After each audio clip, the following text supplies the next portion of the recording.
Well, the whole problem with mentioning this in this episode is that there's going to be a mail segment in the previous episode that we're going to address it at the beginning of. Yes. Which is why I didn't want to do it in this episode, because we'll be repeating ourselves retroactively.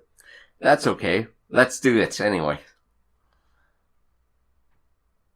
We can cut it. Yeah, we are. Hey! Paisanos, it's the... Excuse me, princess. Super Show!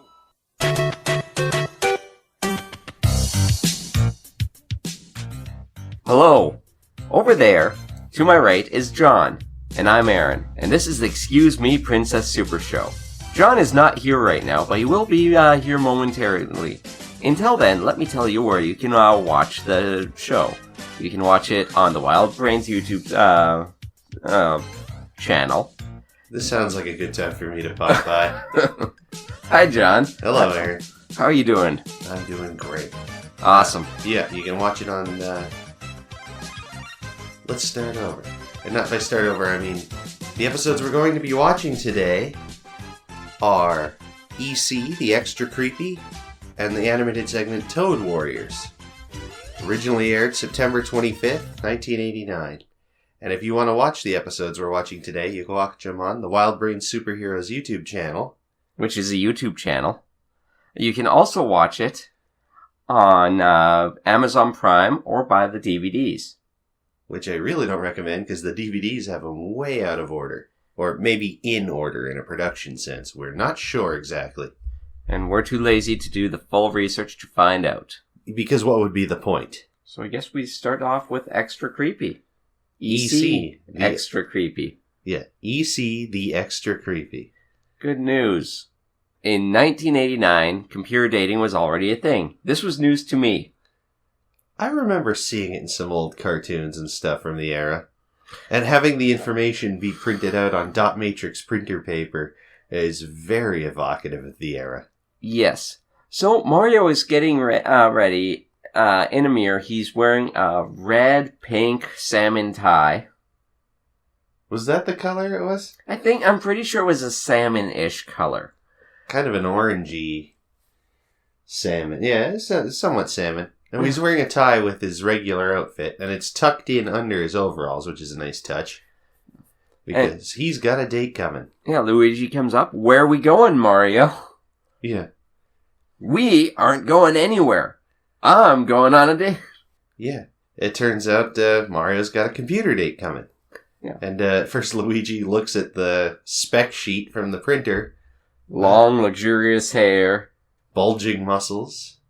Can bench press 500 pounds. Mario, what kind of woman is this? Oh, that's my profile. Her information's on the bottom.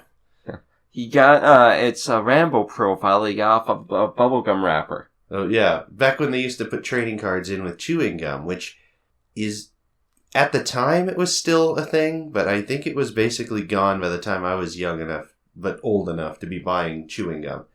The prize I always remember getting in, Double Bubble was, those Spider-Man rub-on tattoos. Oh, nice. Did you get any of those? Yes, but the thing I remember with Double Bubble was always the cartoon, the comic strip. Oh, yeah, the Pud comic. But anyway. So, Luigi reads the bottom of the page, which says, not from town, loves to travel. Head in the clouds. Yes.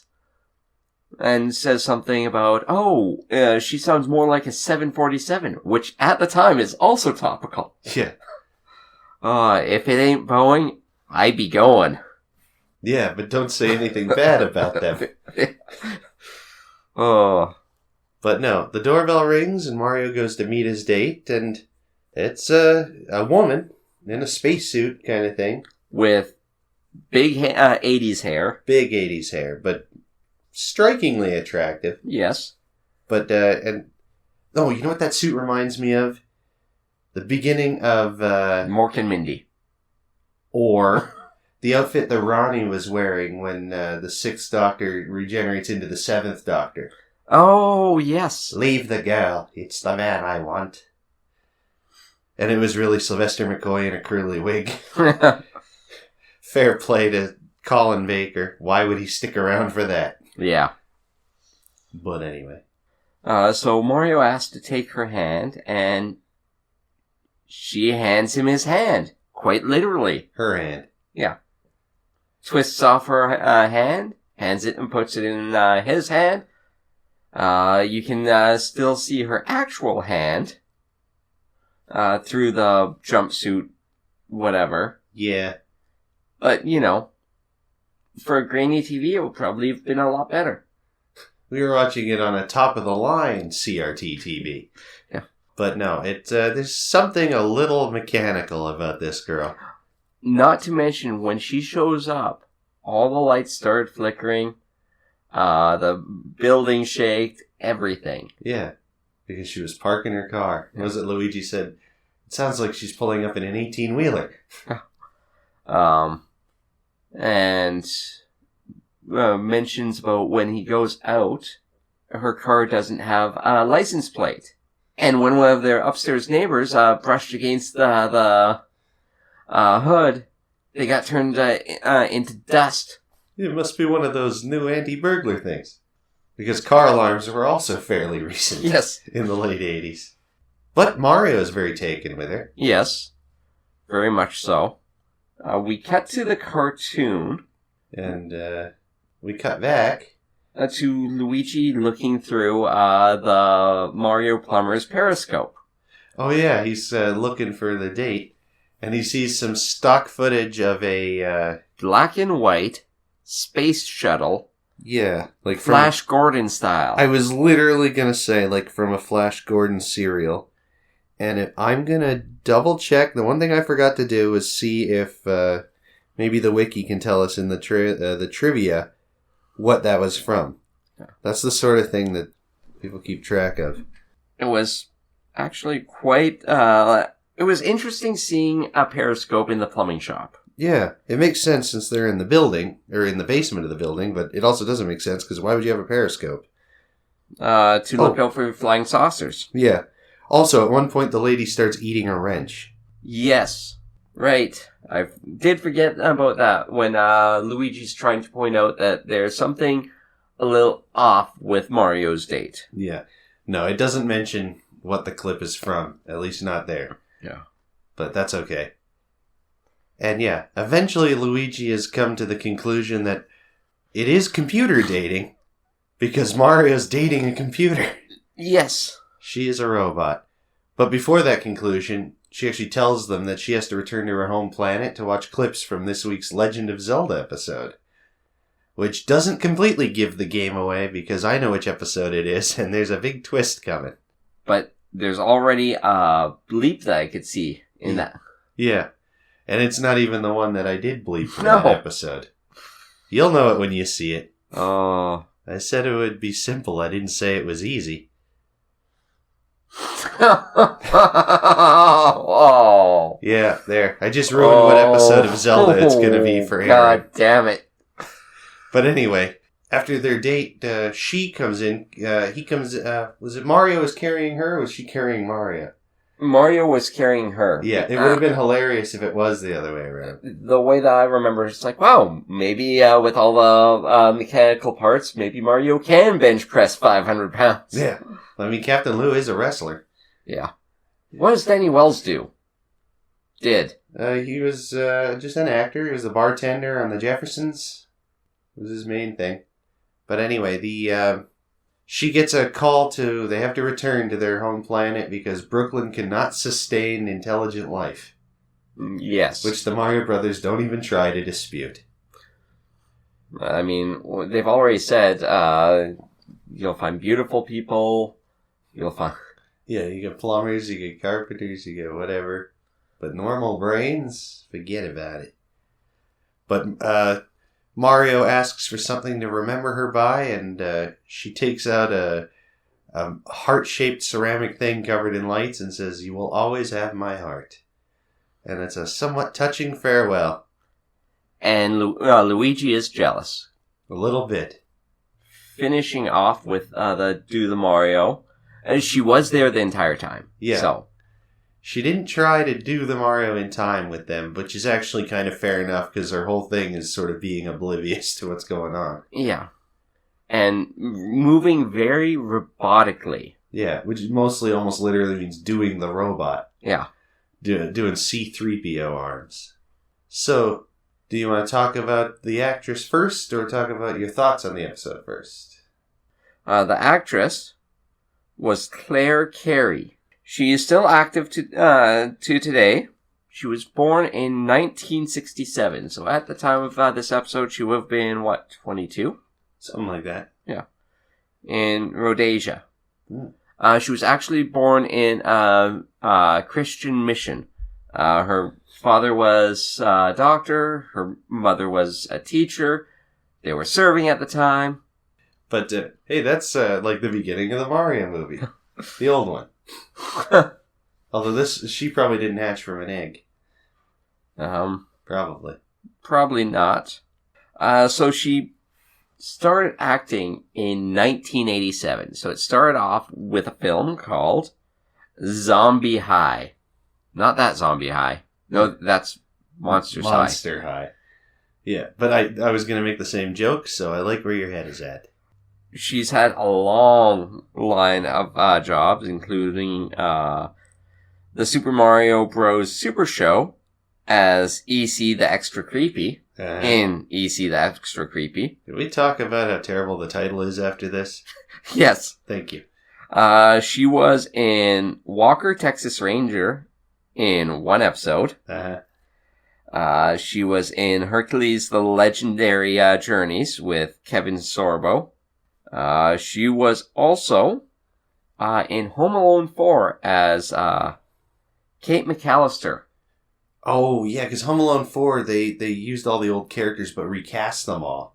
So she replaced the mom, I guess. Yeah.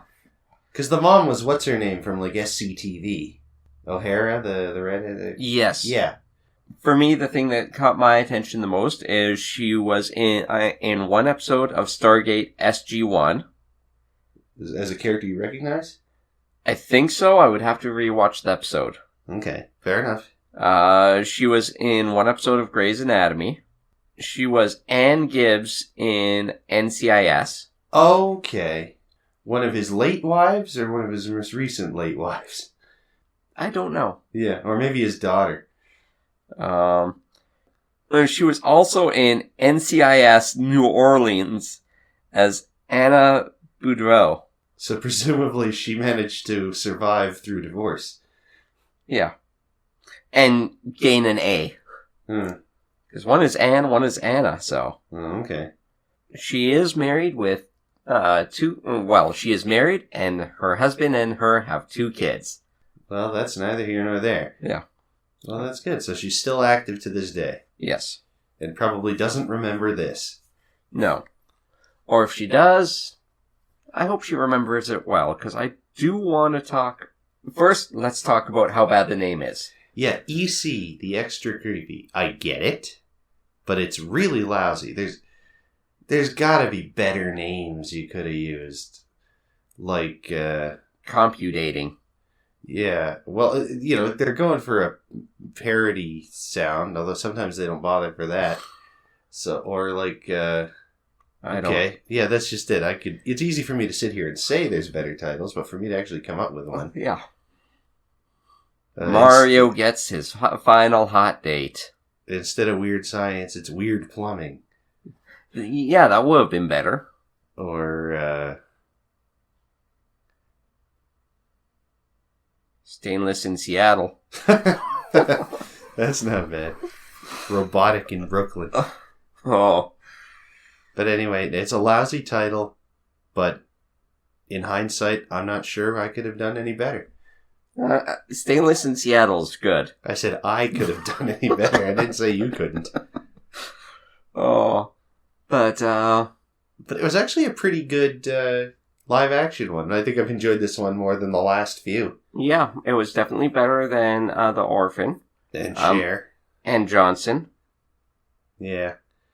I'd probably put it right up there with Alligator Dundee. It sounds about right. At least this one isn't pretending to be somebody else. Yeah. Because we've had 2 of the real fake celebrities so far, and I don't think we've seen the last of that bit. No, I wish that we did, but... Yeah, it would be a nice break. There we go. Sorry, I was just adjusting my microphone to see if I could get my waveform to be a little more stable. So, with this, I enjoyed the premise, the humor, it didn't overstay its welcome at all. No. Like, it could have been just a little bit longer, but, you know, it gave it more room for the cartoon, which definitely needed that probably extra half minute, 2 minutes. Yeah, it's kind of they're all the same, but sometimes they feel like the end just as they get going. This one managed to kick through the door and start right off with itself. Yes. The only one that pulled off that half thing was Shabadoo. Which is just the first half they talk about Shabadoo's coming, the second half, Shabadoo shows up. Yeah. And he does what he does. Which is dance. Yeah. Like the title of the episode. Yeah. Dance. But no, I liked this one too. It's definitely the best we've seen in a while. Yeah. Okay, so if that's a button on the live action segment, we'll get into the cartoon. Toad Warriors. Although I'm pretty sure I only saw just one. There was a few mushrooms. That's true. In fact, we'll get into that in a bit. But it was written by Phil Harnage, who previously wrote Butch Mario and the Luigi Kid and the Zelda episode, second episode of Zelda, Cold Spells. And if you want to hear more about him, check out our second Zelda episode where we give him a breakdown. Because we sure as hell didn't go through the trouble in Butch Mario. Yeah. And yeah, it's the Road Warrior. It's a Mad Max parody, and very much in the vein of what we were talking about last episode. It mostly calls from Road Warrior and has a lot of the same iconography that episode of Reboot would have, with the tanker trucks and the little single-man helicopter gyro thing, and the general thing of being a tanker full of water that's being hoarded from the people. In this case, King of the Road Koopa has put a lockdown on all tomato sauce in this area of the Mushroom Kingdom. But a brave band of mushroom rebels are brewing their own in a dystopian warehouse place. And the, Pete... Oh my god. Just once, I'd like to go through and not say Peach. But, Mario, Luigi, Princess Toadstool, and Toad are rolling through the desert on their way to give them a hand and kind of just protect them. They want to get the shipment out, and then they'll abandon the place. Unfortunately, they get pulled over by King Koopa's state troopers, and because Toad was speeding. Mario says he shouldn't have let him drive, but Toad says, you wanted to take a nap. Which sounds about right for this version of Mario. Yeah. Always doing as little as possible and getting all the credit for everything that goes right. Except in this episode. Yeah. We'll get into that. Yeah. The Troopa has radioed into Koopa that he's captured the Marios and the princess. And meanwhile, Koopa's preparing to mount an assault on the tomato sauce manufacturing rebel base. There's a Star Wars reference there somewhere. Somewhere, very mildly. But as it happens, a mushroom rebel in that gyrocopter that Fawn flies in that episode of Reboot shows up while the cop is distracted by him and airlifts the princess away on a rope ladder to take her to the stronghold. Well, the Mario Brothers will catch up later with Toad. And that goes well, except that the cop still has them and has a Bob-omb watching them. Well, he goes to answer his radio. And Toad grows a pair. Yeah, Toad starts bad-mouthing the Bob-omb to make it angry enough to light its own fuse. And the state troopa has to come over and put the fuse out before it blows up, but that gives the gang time to get away. Oh, and there was a reference that I thought I caught, and it turned out I did. The troopa's car is car 54 and a half. There was an old police procedural show called Car 54, Where Are You? Ah. Yeah. It's one of those titles you would see in the Coming Up Next on Deja Vu or one of those old TV show channels. Yes, I actually kind of remember. Yeah. I don't know anything else about it. I just remember that it was a thing. But anyway, trying to remember the sequence now. I really liked this episode, but it was a few minutes ago. Yeah. The princess gets to the stronghold and is welcomed with open arms by her adoring people. One of the first real instances in this show that we see of her being the ruler of the mushroom people. Yes. Instead of just walking among them. Things are going well until Koopa and the troops start to bombard the place with Birdo eggs that explode. Yeah. Oh, and we should mention, King of the Road Koopa, they're all Mad Max road warriors in cobbled together cars. One of them is a toilet with wheels. Koopa's wearing like a denim vest and a mohawk. And a nose ring that he also had in Jungle Fever. But I think he also has sometimes just on his own. I have to double check that. On one of the next episodes, where he is not in weird character, we will try to make a note if he has an nose ring. Yeah. And update you in 2 to 6 weeks. Yeah. By which time your package will arrive, cash on delivery. Yeah. You send in 4 box tops and proof of purchase. So Mario, Toad, and Luigi are cruising on the highway, enjoying a fairly leisurely pace, but heading for them. But they get the radio from Princess Toadstool that they're under attack and need help. So they floor it. They're about to, but they get cut off by a tanker truck, not one filled with tomato sauce. We'll see that later. And they decide the best thing to do is crash. On purpose. And unbuckle their seatbelts. Yeah, because remember, safety last. Yeah. Well, no, they were, the idea being that they would unbuckle their belts, crash, and propel themselves from the open air top of the car. Which makes sense for Mario characters who can jump several times their height, even at their base strength level. But if you're watching this and think that this is a good way to avoid an accident while driving your convertible through the desert, please don't and reconsider. Yeah. Nintendo of America is not to be held responsible for any damages incurred. Yeah. The Excuse Me Super Show does not recommend, the Excuse Me Princess Super Show does not recommend the actions shown in this cartoon. And for your health and safety, we actively advise you do the exact opposite of what the Mario Brothers do. At all times. But don't date a computer, guys. Have you guessed the name of Billy's planet? It was Earth. Don't date robots! Brought to you by the Space Pope. But no, the crew managed to arrive. How did they get in after their... So this is where it all comes through together. So in the crash, they jump and they go into the clouds.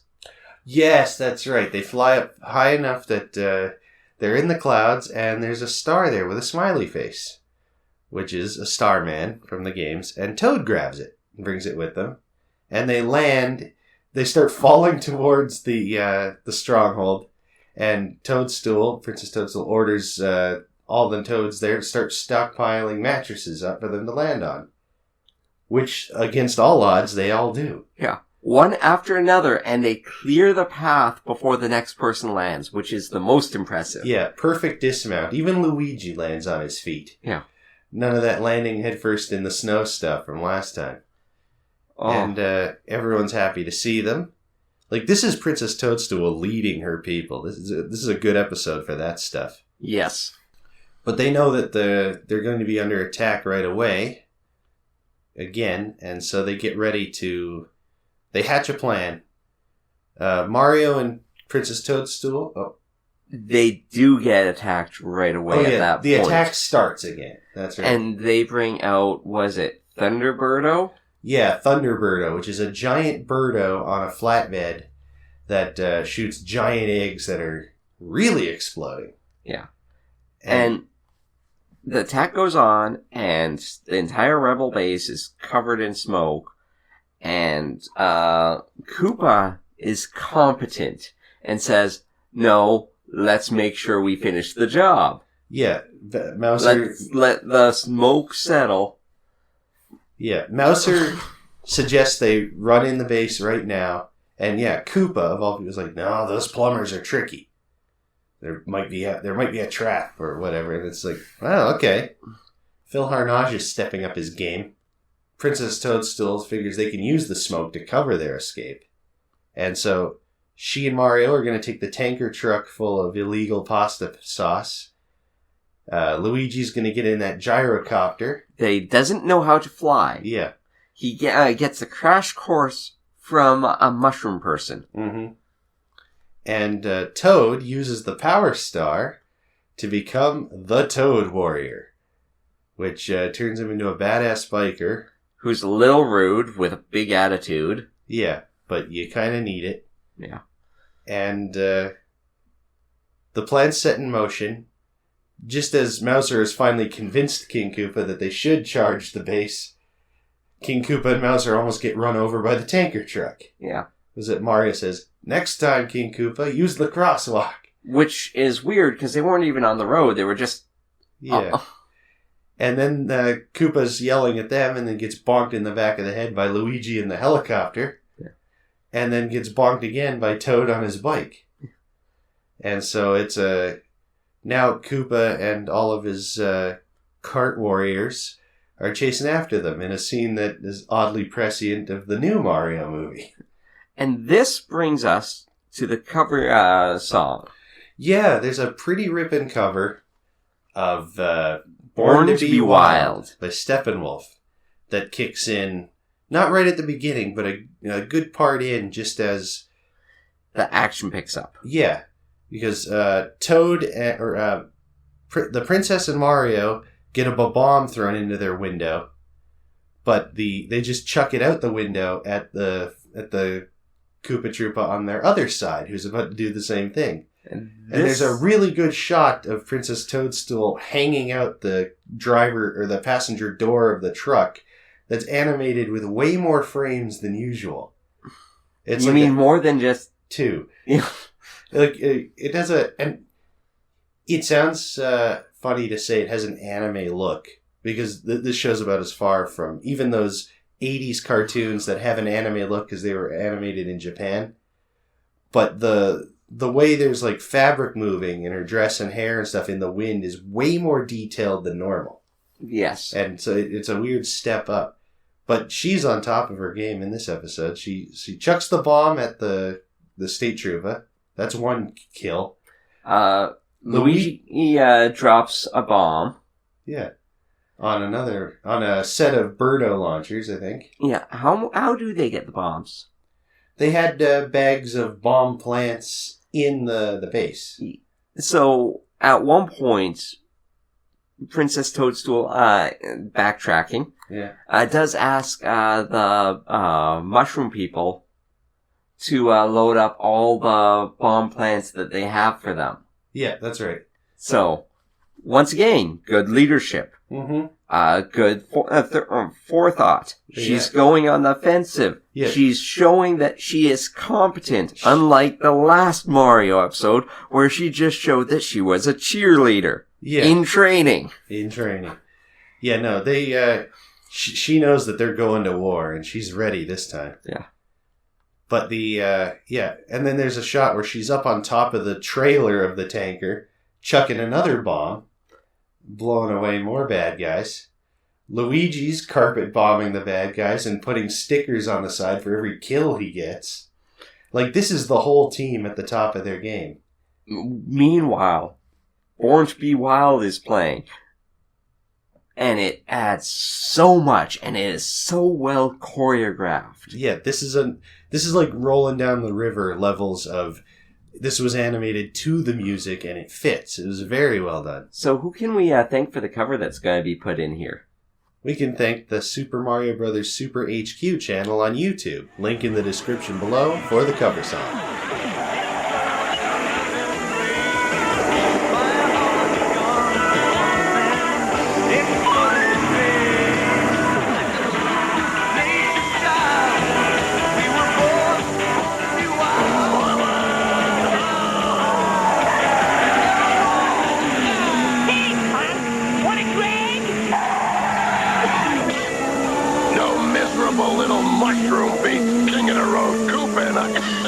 race.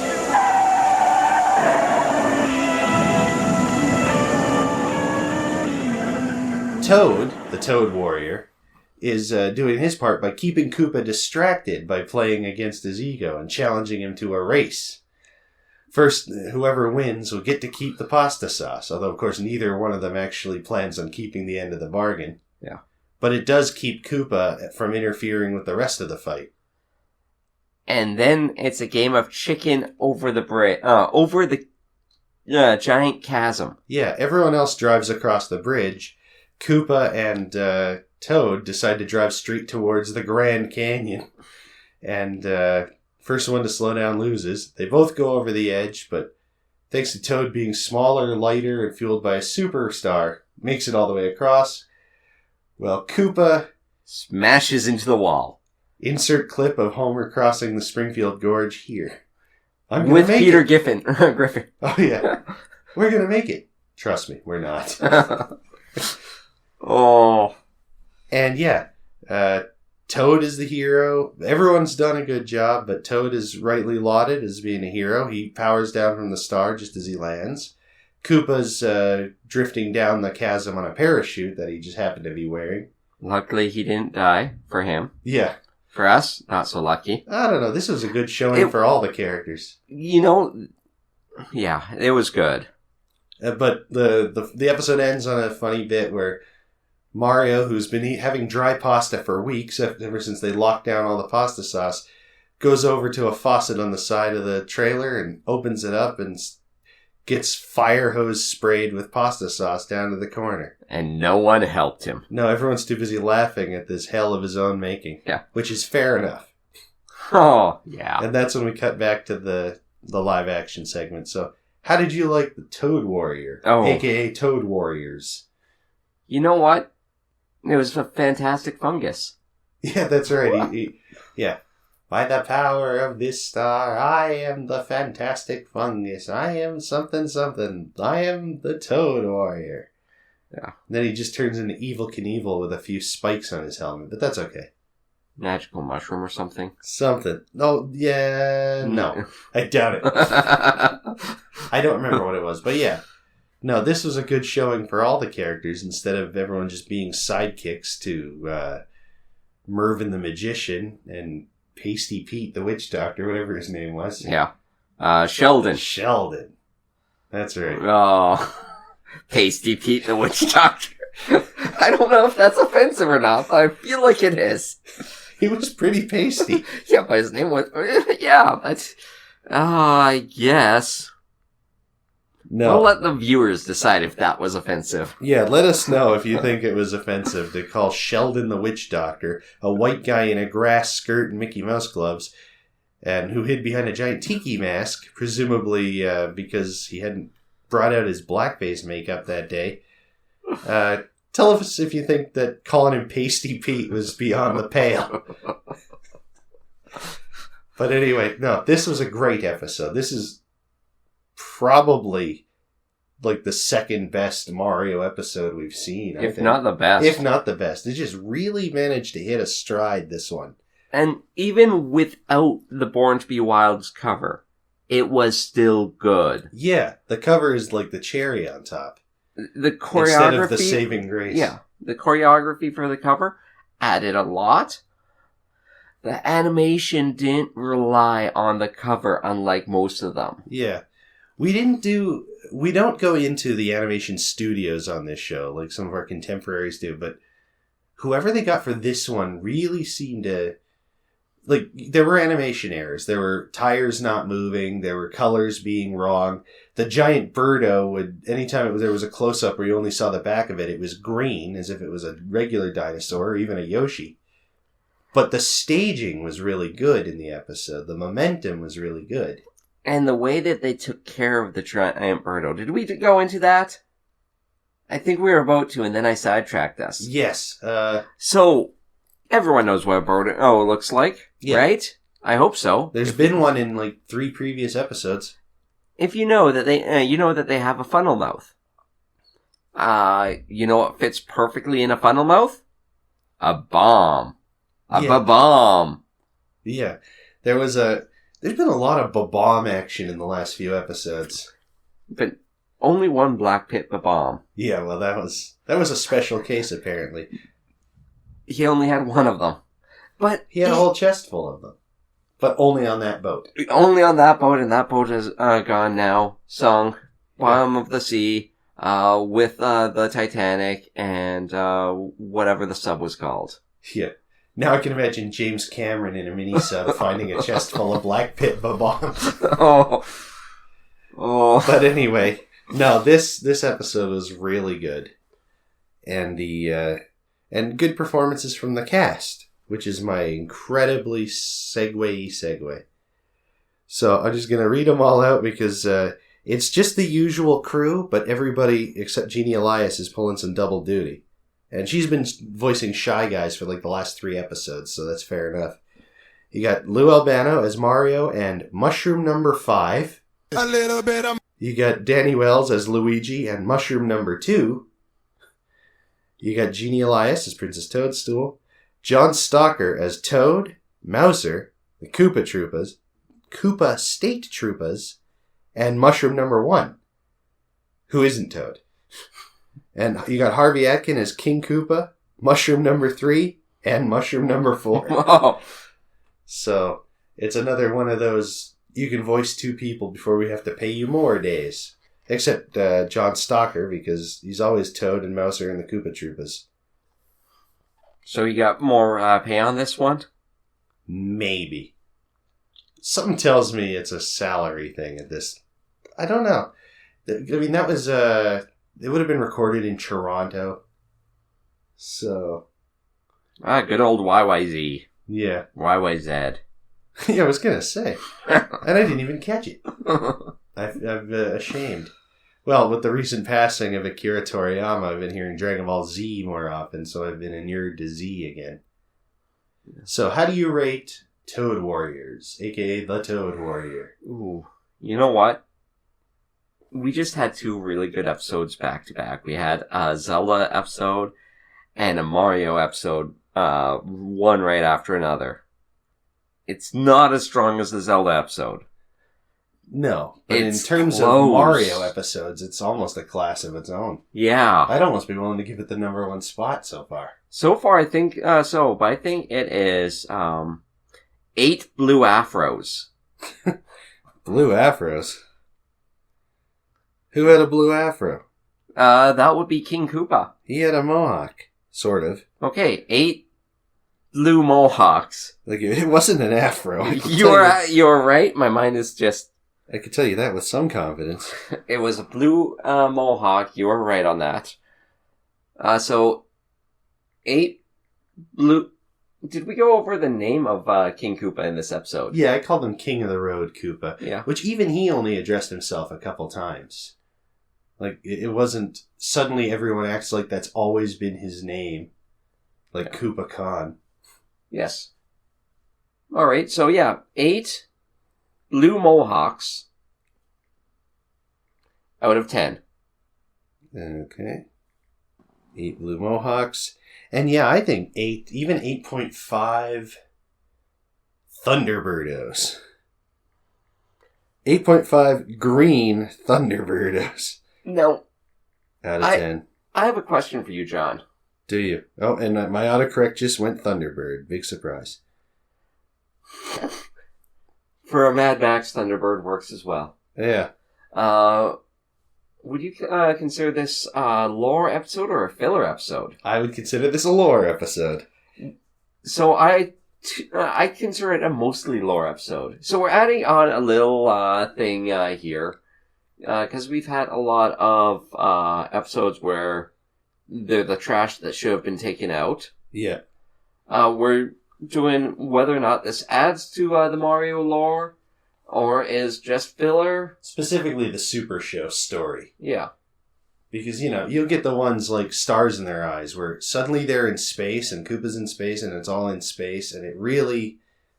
You could just cut it off, and it wouldn't matter. Yeah. I mean, and again, this is all very, very tongue-in-cheek, because but I mean, this is another episode that's written with an eye of Koopa's invaded the Mushroom Kingdom, and the princess and the Mario brothers are kind of leading the charge in opposing him. And this one, you've got rebel cells of mushroom people who are undermining Koopa's draconian laws. Yes. Stuff like that. So yeah, it's a quote-unquote lore episode. And I thought it might be fun to do a very quick rundown as the previous episodes. Just rapid fire, see what you think. Okay. So, the first episode, the bird, that's definitely a lore episode. Yes. And King Mario of Cramelot, that's closer on the filler side. Mostly filler, some lore. Some lore. Technically, Mario is the rightful king of Cramelot. Yeah. So that gives him, he has the right to marry the princess later. Butch Mario and Luigi Kid is filler on a stick. Yeah. Filler down the well. There's no well. It's a shaft. I can dig it. Mario's magic carpet is the trash that should have been taken out. Yep. Rolling down the river. That's an interesting one. It's mostly filler. I feel like there's a little bit of lore on that. But yeah, it's Koopa consolidating his control area by area. Which, if you look at it in that sense, it'd give you a much more forgiving of some of the other ones. But, I mean... But space is definitely... Space is out. Yeah. Should we be writing these down, or we'll do it later? Yeah. This is just for fun. Good news, it's recorded. That's true. The Great Gladiator Gig. Now, that's lore because it has a plot thread that picks up in the next episode. Yes. Specifically, the Mushroom Orphanage and their lack of $100. Yeah. Repeatedly and at length. Or Toad's gambling debt. Yeah, we'll see if that comes up again. Oh yeah, it did. Yeah. Sort of. I think we're applying more of this to it than they did. Okay, Mario and the Beanstalk, that's filler. Yeah. Why are they in that cottage? Why do they have a royal cow? And the question I always come to, why is King Koopa a giant in a cabin in the clouds? I still think, no. We're not going to tell you. Yeah. We know now. We 100% know, and we're not making this up. We figured out how Koopa became a giant. We want to see what you think. Yeah, and it's not that he ate the bean. Yeah. All right.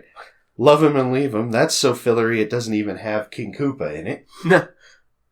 That's literally, we're hungry, we ate some illegal food, and we got locked up, and there's a love potion thing going on. And there's not even a spin-off. No. Well, not yet, anyway. Yeah. Okay, the Great BMX Race. Kind of lore. That's more in the middle. Yeah. It's a Koopa's doing something. Middle of the road, I'd say. Yeah, because in this one, this is a King Koopa sets a trap for them on the road to catch them. Yeah. Rather than they just stumble into the middle of a King Koopa conspiracy. Does it add anything to the ongoing story? Not really. No. Although, apparently Toad has debts with some rough characters, which may or may not explain what's up with the Mushroom Orphanage. Yeah. He is the Mushroom Orphanage. Yeah. Stars in their eyes? No. That is 100% filler. That is... What the hell? According to the Mario Wiki, this episode's plot is based upon the film Star Trek II, The Wrath of Khan. Bullshit. You don't remember this in The Wrath of Khan? No, I don't remember the quirks and that song by the Cookies and ejecting weight to combat Koopa's meteoric balls. No, I don't remember any of that in The Wrath of Khan, one of my favorite movies of all time. Oh. Not even in the extended cut. And you watched it in the theater. Oh, yeah. That's when they reveal that King Koopa was actually Scotty's nephew. Yeah. Oh. Before he died. Oh. They stayed at his post while the trainees ran. Jungle Fever? No. Yeah, no, that was filler. Yeah. And Brooklyn Bound is a lore episode. Yes. Very much so. And it's sort of spoilery to say, I know there's some themes in that might be revisited in this show, if not definitely the next one. Which brings us to Toad Warriors, which is a good lore episode. Yeah. I was expecting it to be filler. Me too. I was, out of all of the quote-unquote parody ones, it's easily the best too. Yeah. Because it uses the trappings to tell a story that's not original, but it actually kind of fits. Yes. I don't know.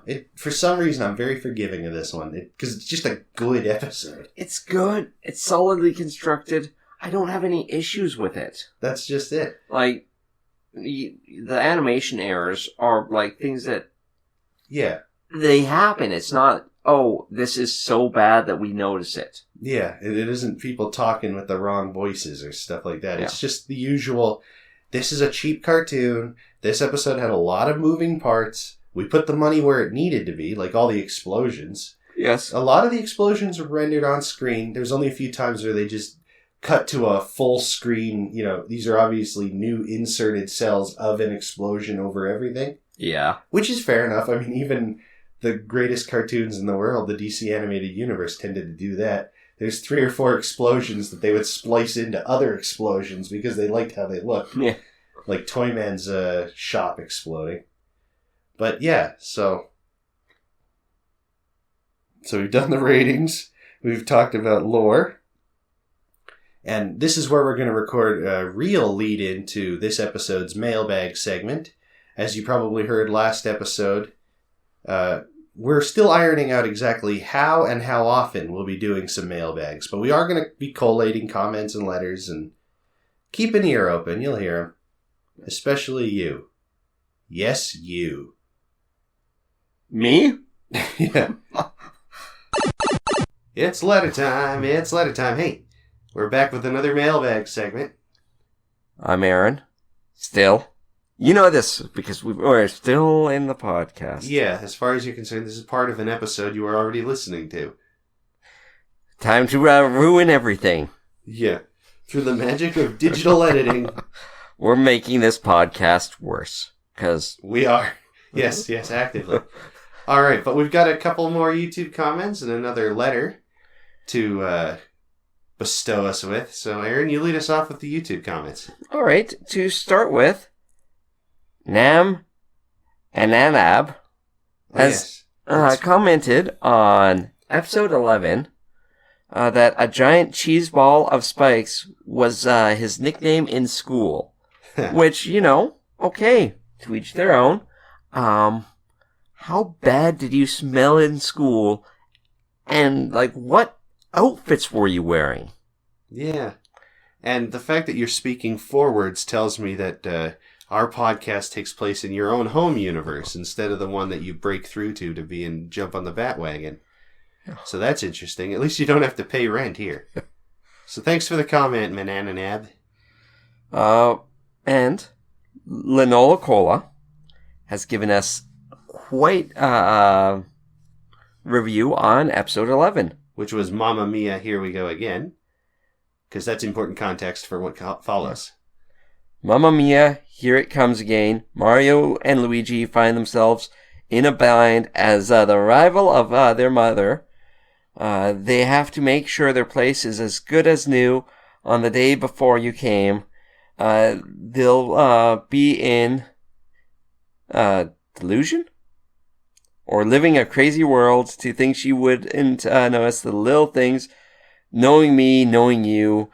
I just, I have just a notion to ask, does your mother know? Yes, I did search up ABBA songs to make into a comment. And I was surprised there was a song called Does Your Mother Know? Also, there's a missed opportunity to have the BMX race renamed Excite Bike Race. That would have been nice.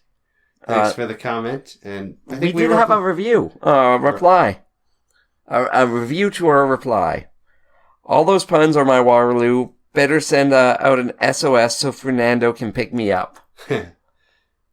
That was John who actually replied. Yeah.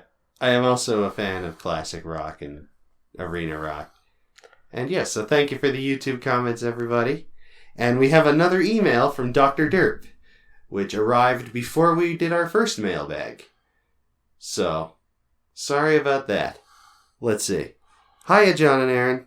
Not gonna lie, I'm a little disappointed that the podcast won't have an ongoing mail segment a la Batwagon. Now, we never promised that it would, for reasons we got into last time.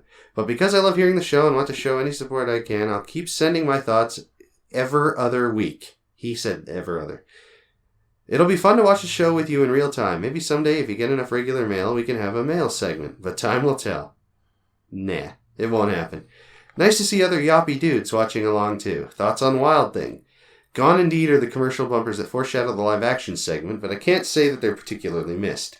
There was a charm to hearing Lou, Danny, or the guest star make some witty joke to bookend commercial breaks, but I don't think the static screenshots contributed much to the show's tone. They really didn't. They often tended to be pretty opaque. Yeah. Half the time they're like a picture of a wall almost. Besides the fact that it was a picture of a brick wall with the screenshot in the middle, you know what I mean?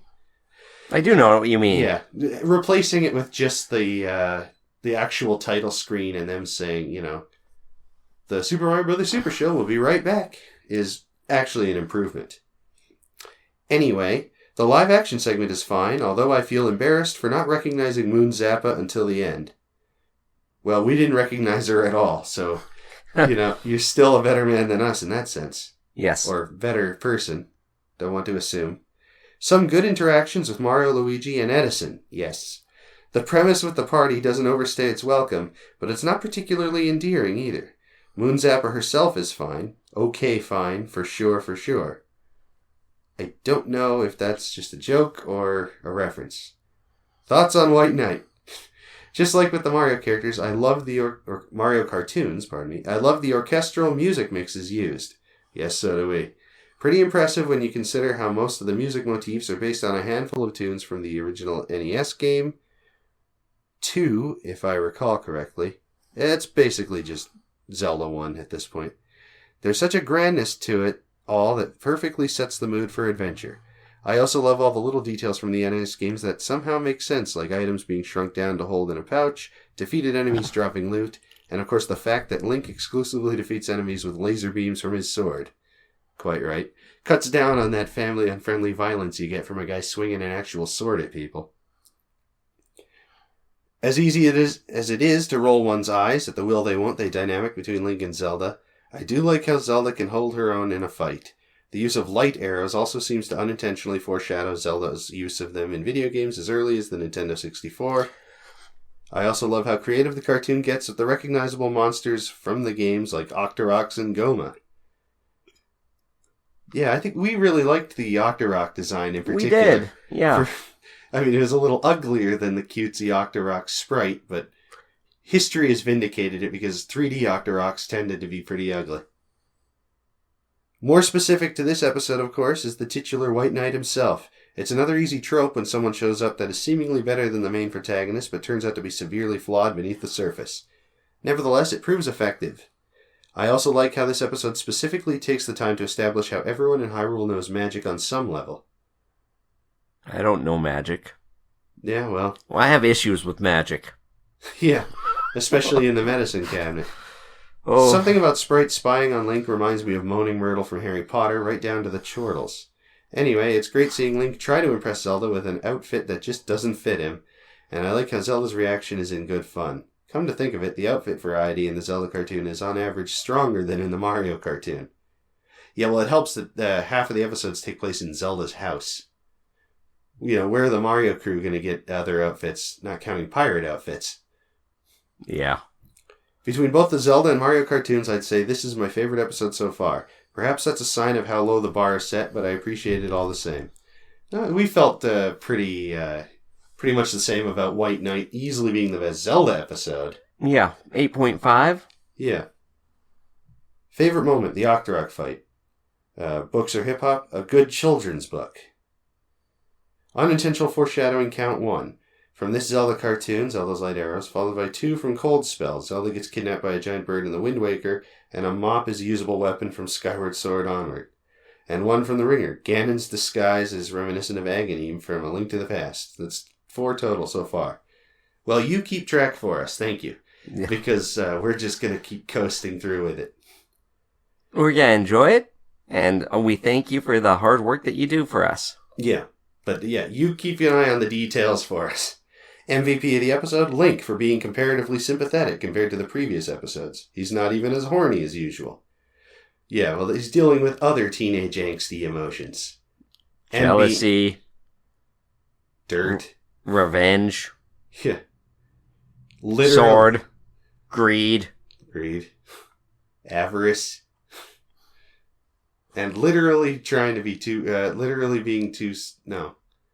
Never mind. Forget it. But, I'm not going to forget it. You forget it. Well, I was going to say something along the lines of too big for his britches, but it was the other way around. His britches were too big. And he was wearing spurs like a dumbass. Question of the week. If you could do any everyday task using magic, what would you do? I'd dust and vacuum. Looking forward to next week. See you next time. So, John, what would you do with magic? Like in the mundane, everyone knows a little bit type sense.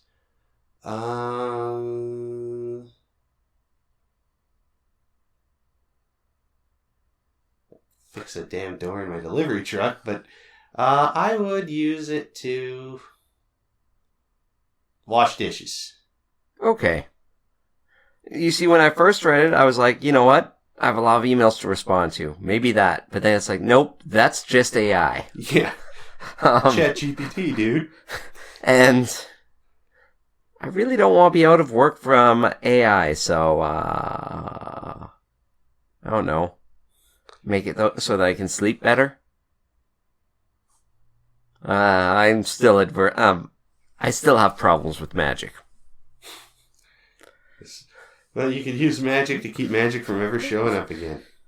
I'm keeping magic out of my medicine cabinet. Yeah. Well, thanks for the emails, and keep them coming, and we'll see how regularly we can do these. Yes. Back to the regular episode now. But if you want to reach out to the show to be featured in the mailbag, eventually, you can get a hold of us at excusemesupershow@gmail.com. On Twitter, or X, SupShow. On Blue Sky at Excuse Me Super Show. And, of course, leave comments on the YouTube version. And while you're on YouTube, please subscribe. And if you're listening to us on a podcast catcher that lets you do ratings, give us 5 stars. It'll help us climb the charts and find some more listeners. We've been starting to gain some real traction, and we really appreciate it. But I think there's definitely more than the amount of people who are currently enjoying the show who could be. And if you also are wanting to reach out to us, we do have a Facebook page as well. Yes, I do forget the Facebook page. Excuse Me Super Show. But honestly, all that's on there is just the same old stuff. We post the episodes, and we post the shorts. But hey, if you find yourself on Facebook or want to use it as a way to share the show, follow us on Facebook and share those posts. Yes. So prediction time. It is prediction time. The next episode, live action, is The Marios Fight Back. Oh, is this the return of Sergeant Slaughter? I don't think so. Oh. Then, if it's The Marios Fight Back, live action, they're being evicted, but they're taking their landlord to court over living conditions not meeting standard basic quality of life. I bet their quality of life would improve if they actually counted neatness. Yeah, but they're still living in a decrepit basement. Yes, they have to illegally get electricity through their electrician friend Edison, who, although is named after Thomas Edison, may also be named after Brooklyn Power Company. I think it's C.B. Edison or something like that. Could be. But I mean, I think Edison might have been fixing the power fluctuations caused by the pizza oven that swapped the brain of Mario and Cher's Poochie.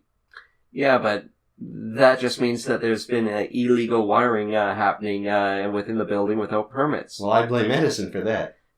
Although they're not going to sue Edison. They're not going to sue Edison. But what proof do they have that the landlord didn't approve it? That's true. Anyway, and then the animated episode next time, 2 weeks from now, is The Fire of Hercules. I have no fucking idea. Yeah. Kevin Sorbo shows up. Oh, that would be... I think this predates problematic. that. Yeah. And not just in a timeline sense. Okay, and I'll guess for that one. Well, I mean, it's fairly... There's going to be... I think we might be returning to... They're looking for a guy who's going to help them, and this guy is Hercules. And either the pun of the name is just to have a punny name, or he's a dog guy. I don't know. I guess we'll see. If you're wanting to get problematic with us, We can do that next time. I'm John. I'm going to be Aaron. And I'm John, because you're supposed to go first because I stole your spot. And I'm still going to be Aaron. And until next time, everybody, do the Mario. Robot dance.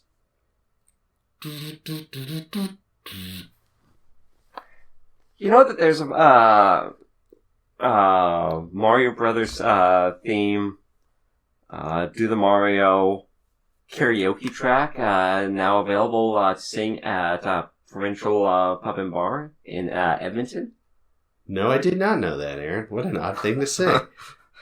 The only reason why I say that is because I recently sang that at that aforementioned place. Yeah. Do you mean Do the Mario, or do you mean the theme song, the front theme? The front theme. Ooh. It ends at the Hooked on the Brothers? Yes. Oh, they really should just segue in the animated intro of the Found a Secret Warp Zone working on the drain part. Yeah. But that's it.